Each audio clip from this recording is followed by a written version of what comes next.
네, 더불어민주당 대선 경선은 끝났지만 그 여지는 여전합니다. 이재명 지사의 턱걸이 과반과 이 무효표 처리를 놓고 이낙연 전 대표 측의 반발이 상당한데요. 자, 이와 관련해서 이낙연 캠프 측 신동근 의원 전화로 연결돼 있습니다. 의원님 잘 들리시죠? 예, 신동근입니다. 안녕하세요. 네, 안녕하십니까. 자, 일단 이번 결과 3차 선거인단 득표 이야기를 안 할 수 없겠는데요. 이낙연 후보 62% 그리고 이재명 후보 28% 이렇게 나왔습니다. 자, 이재명 캠프 측 우원식 의원 같은 경우 미스터리다 이런 얘기를 하기도 했는데 좀 어떻게 보셨습니까?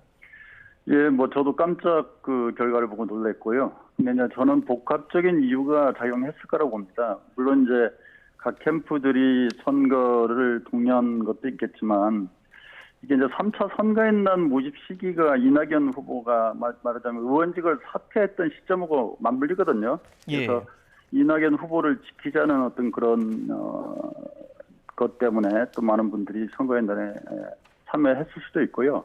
그런데 무엇보다도 저는 이게 이제 대장동 사건에 대한 우려가 작용했다고 볼 수밖에 없다고 봅니다. 이걸 빼고는 어떻게 설명할 수가 없고요. 어떤 경우든 간에 모집단이 30만 명이 넘으면 저는 국민 여론을 일정하게 반영할 수밖에 없다 이렇게 봅니다. 네. 근데 이 결과를 놓고 조금 다르게 보는 분들도 있습니다. 김두관 의원 같은 경우에는 이제 조직표, 그러니까 좀 조직표가 많이 작용했을 가능성 이런 걸 언급하기도 했고 또 일부에서는 지금 역선택 관련 언급까지 있는 상황입니다. 이런 부분 좀 어떻게 보십니까? 물론 이제 선거라는 게 자발적인 것도 있지만 각 캠프가 조직적으로 참여를 독려하기도 했죠. 그래서 이제 이낙연 캠프가 말하자면 3차 선거인단 참여를 독려를 열심히 한 것이었다면 조직적으로 투표를 했다 이렇게 볼 수도 있지만 이게 이럴 정도 영향이 됐으면 예 1일차 때는 그렇게 못했겠습니까, 그죠? 그리고 또 극우 커뮤니티 운운하는 것은 저는 허황된 음모론에 가깝고요. 또 이것은 투표하신 말하자면 선거인단 분들에 대한 예의가 아니다 이렇게 보이고 또 특정 성향의 단체나 또 어떤 모임이 30만 명에 넘는 그런 어떤 선거를 조직적으로 자부할 수 있다라고 보지 않는 것이 대다수 말하자면 선거 관련 전문가들의 판단인 것 같고요. 저는 이게 이제 이재명 후보 캠프에서 말하자면 마지막에 2017년 대선 경선에서 문재인 대통령이 얻었던 57%를 넘는 것을 목표로 한다 이런 식으로 언급하지 않았습니까? 예. 이런 언급들이 오히려 이낙연 후보 지지자들을 자극했을 측면도 있고요. 또 아까 말씀드린 것처럼 이 30만 명은 말하자면 당원들도 있지만 1, 2차 때는 적극적 지지층이라고 본다면 3차는 중도 성향의 일반 국민들이 많이 포함될 가능성이 있고 이분들이 여론에 반응했을 수 있다 이렇게 보입니다. 네. 자, 무효표 논란 관련해서 일단 시청자분들 중에서 지금 이 문제에 궁금하신 분들도 있을 것 같아서 그래픽으로 먼저 보면서 좀 설명을 잠시 드리도록 하겠습니다.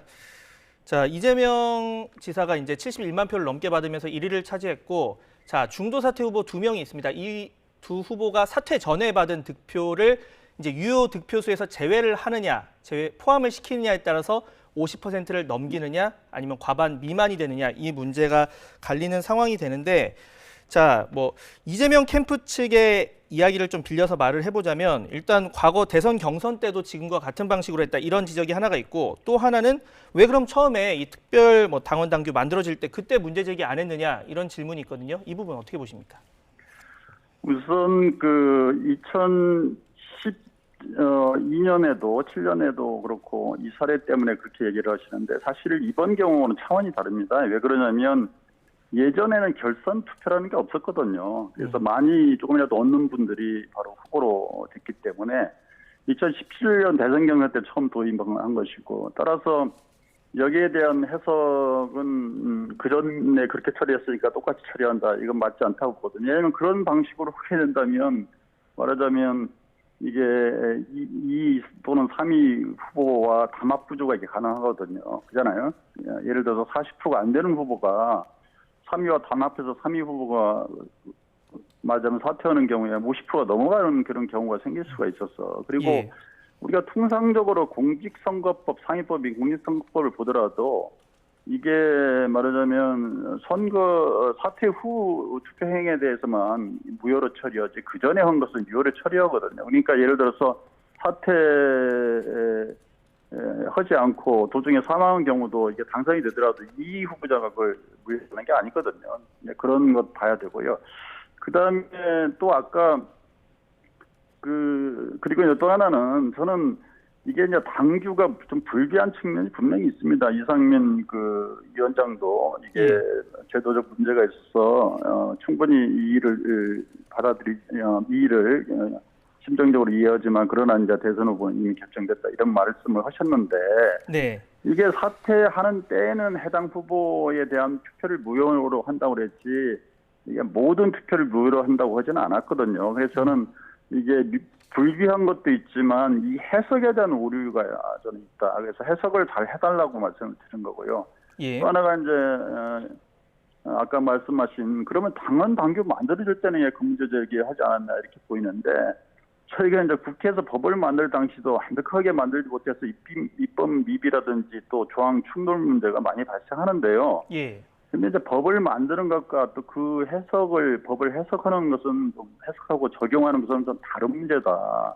다시 말해서 국회가 법을 만들었다 해서 그 해석과 적용은 국회가 하는 것이 아니고 사법기관이 하듯이 당원 당규 만들 당시가 완벽하지 않았더라도 그 해석과 적용은 당 선관위에서 해줘야 되는 것이고 또 그것이 논란이 된다면 최종적으로는 당무위원회에서 그것을 판정해주게끔 말하자면 당헌의 절차가 있거든요. 그렇게 저는 생각합니다.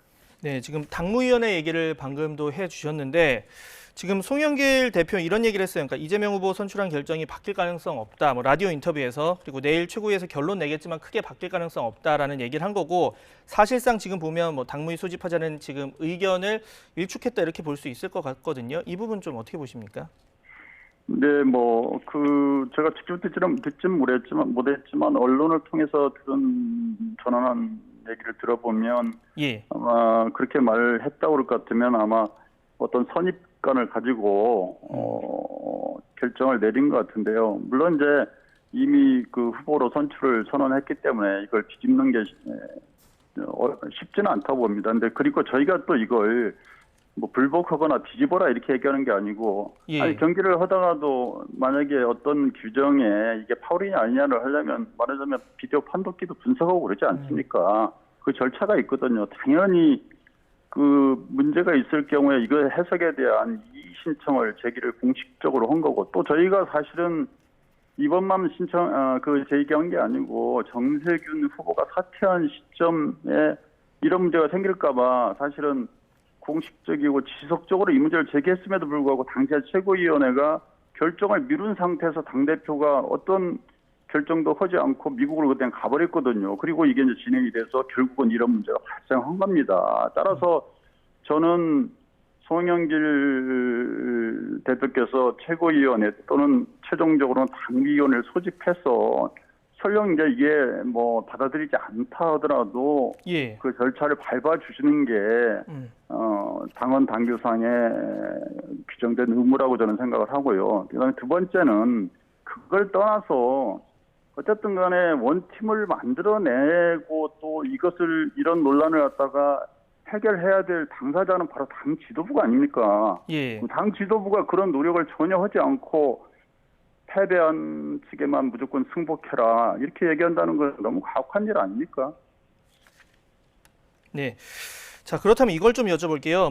문 대통령의 이제 후보 선출 축하 메시지를 놓고 덕담이다, 아니다, 힘을 실어준 것이다, 다양한 해석도 나오고 있는데 친문 표심은 좀 이번 사태에서 어디로 향할까요?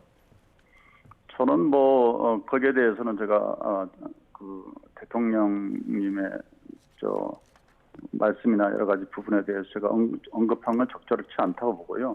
당연히 이제 전당대회가 끝나고 또 후보가 선출되게 되면 이 제기와 상관없이 후보를 결정한 걸로 선언했기 때문에 사전에 준비된 대통령 메시지는 당연히 나올 수밖에 없다 이렇게 보입니다. 네. 자, 대장동 관련 내용 좀 여쭤보겠습니다. 지금 서른 의원이 구속될 가능성이 높다라는 이제 자신의 발언을 정정하지 않겠다라면서 또 이 지라시라고 말하는데 당사자들 만나서 직접 들었다, 최소한 3사람의 당사자 만났다 이렇게 얘기를 했습니다. 자, 이런 부분에 대해서는 좀 캠프 입장 어떻습니까? 서른 의원님 인터뷰 내용에 대해서는 저도 언론을 통해 들었습니다만은 이 내용은 저희 캠프의 공식 입장은 아니다 이렇게 말씀을 드리겠고요. 저희 캠프의 공식 입장은 어쨌든 당원 당규와 관련돼서는 최소한 어떻게 결정하든 간에 당구위원회를 소집해서 이것을 결정해 달라. 뭐 그게 정확한 저희 입장이고요. 네. 그리고 이 대장동 사건에 대해서 많은 분들이 걱정하고 있는 건 사실이지만 지금 이 사건의 실체도 드러나지 않은 상황에서 구속 가능성 운운하는 것은 저는 적절치 않다고 봅니다. 지금 만약에 당무위를 소집하지 않고 내일 어떤 결론이 나오고 그게 이낙연 캠프 측에서 원하지 않는 결론이 나온다면 그때는 좀 어떤 카드가 더 나올 수가 있을까요? 그러니까 뭐 저희는 이의 제기를 할 수 있는 건 당연한 권리인데 그 권리를 행사했다고 해서 이게 뭐 결과에 승복하지 않는 것 아니냐 이런 것은 저는 그건 정치적인 뭐 공격이라고 보고요. 예. 그렇지 않고 이제 이 문제에 대해서는 불평부당하게 처리를 해 주십사는 부탁의 말씀을 드리겠고, 그다음에 또 하나는 아까도 말씀드렸지만 어디까나 이 정치적